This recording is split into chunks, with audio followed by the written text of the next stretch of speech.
ஹாய்ங்க. இன்றைக்கி நம்ம சோயா சங் வச்சு ஒரு கிரேவி பண்ண போகிறோம். பாருங்கள், இந்த மாதிரி சுடுதண்ணி வச்சாச்சு. போட்டுக்கோங்க. கொஞ்சம் உங்களுக்கு எவ்வளோ தேவையோ அவ்வளோ போட்டுக்கோங்க. எனக்கு கொஞ்சம் ஜாஸ்தியாக வேணும், அதனால் நான் கொஞ்சம் எச்சா சேர்த்துருக்கேன். உப்பு சேர்த்துக்கோங்க.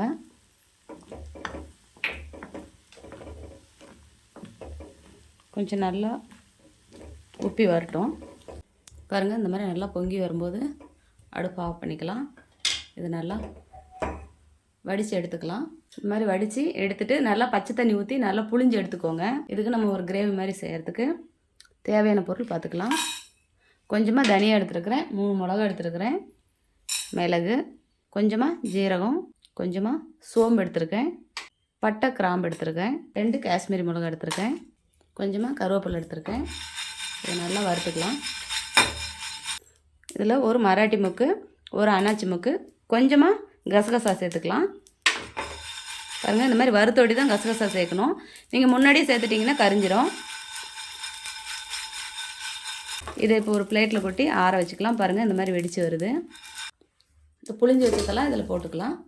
நம்ம இப்போ வறுத்து பொடி பண்ணணும் இல்லையா, அந்த பொடி இதில் சேர்த்துக்கலாம்.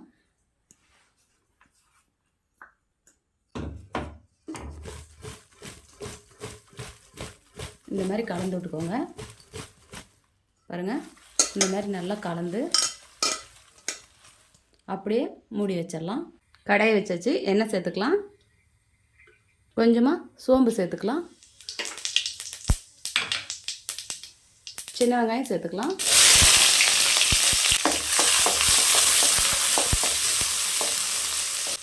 இஞ்சி பூண்டு பேஸ்ட் சேர்த்துக்கலாம்.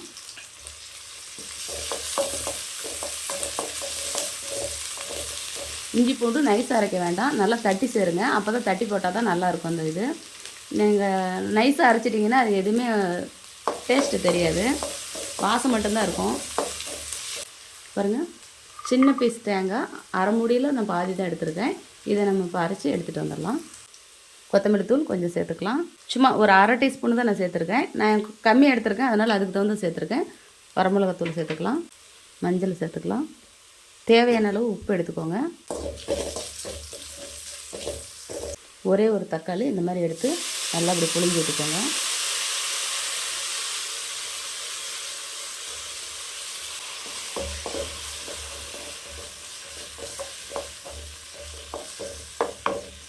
இப்போ நம்ம இந்த கலந்து வச்சுருக்கிற சோயா சங்ஸை சேர்த்துக்கலாம்.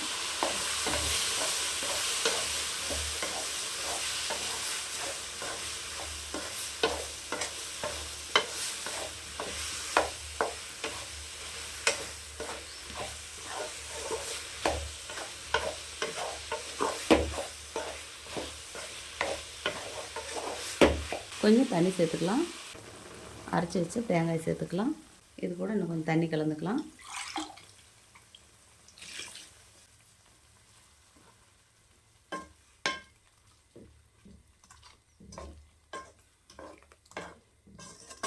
உப்பு காரமெல்லாம் கரெக்டாக பார்த்துக்கலாம். என்னென்ன தேவையோ எல்லாம் நம்ம போட்டாச்சு. நான் இப்போ எடுத்ததுக்கு மட்டும்தான் போட்டிருக்கேன்.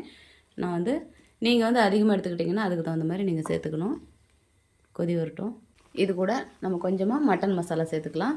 இப்போ நம்ம சிக்கன் மசாலா சேர்த்துக்கிட்டோம் அப்படின்னா சிக்கன் மாதிரி இருக்கும். இப்போ நம்ம மட்டன் மசாலா தான் சேர்த்துருக்கோம். இது மட்டன் குழம்பு மாதிரியே இருக்கும்.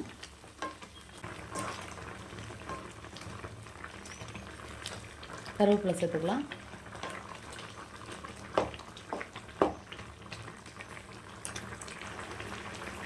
சூப்பரான சுவையான சோயா கிரேவி ரெடி ஆயிடுச்சு. இதேமாரி நீங்களும் உங்கள் வீட்டில் செஞ்சு பாருங்கள். செஞ்சு பார்த்துட்டு எப்படி இருக்குன்னு எனக்கு ஒரு கமெண்ட் பண்ணுங்கள், லைக் பண்ணுங்கள், ஷேர் பண்ணுங்கள், ஒரு சப்ஸ்கிரைப் பண்ணிடுங்க. இதை நம்ம இப்போ ஒரு பவுலில் மாற்றிக்கலாம். உங்களுக்கு இன்னும் ட்ரையாக வேணும் அப்படின்னா நீங்கள் தண்ணி இல்லாமல் எங்களுக்கு வேணும் அப்படின்னா கூட நீங்கள் அதேமாதிரி நீங்கள் தண்ணி நல்லா சுண்ட வச்சு எடுத்துக்கலாம். இப்போ எங்களுக்கு சாப்பாட்டுக்கு ஊற்றி சாப்பிட்ற மாதிரி தான் நான் எடுத்திருக்கேன். இது நல்லா கிரேவி மாதிரி நல்லாயிருக்கும். ஊற்றி சாப்பிடும்போது நல்லா சப்பாத்திக்கு தோசைக்கெல்லாம் சூப்பராக இருக்கும். இதேமாரி நீங்களும் உங்கள் வீட்டில் செஞ்சு பாருங்கள். எப்படி இருக்குன்னு எனக்கு ஒரு கமெண்ட் பண்ணுங்கள், லைக் பண்ணுங்கள், ஷேர் பண்ணுங்கள், ஒரு சப்ஸ்கிரைப் பண்ணிடுங்க.